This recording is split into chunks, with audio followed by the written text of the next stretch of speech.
Hello guys, आप लोग कैसे? आशा करते हैं सभी लोग अच्छे होंगे, अपनी लाइफ में इंजॉय कर रहे होंगे। भगवान विष्णु का क्या मैसेज है? भगवान विष्णु हमको बोल रहे हैं कि आपको अपने इमोशन पे कंट्रोल करने की ज़रूरत है और आपको डिवाइन से कनेक्ट होने की ज़रूरत है। आपको अपनी एनर्जी को बैलेंस कीजिए, आप हार्ड वर्क कीजिए, आपको विजडम पावर दी गई है, आप चीज़ों को ग्रो कर रहे हैं।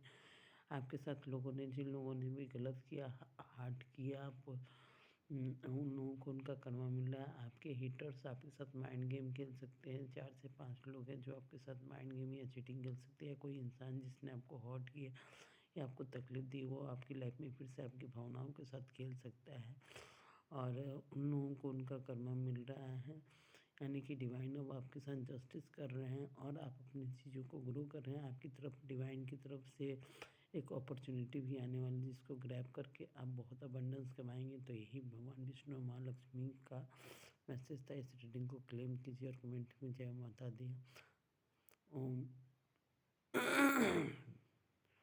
विष्णु लक्ष्मी जरूर लिखिए। Thank you guys.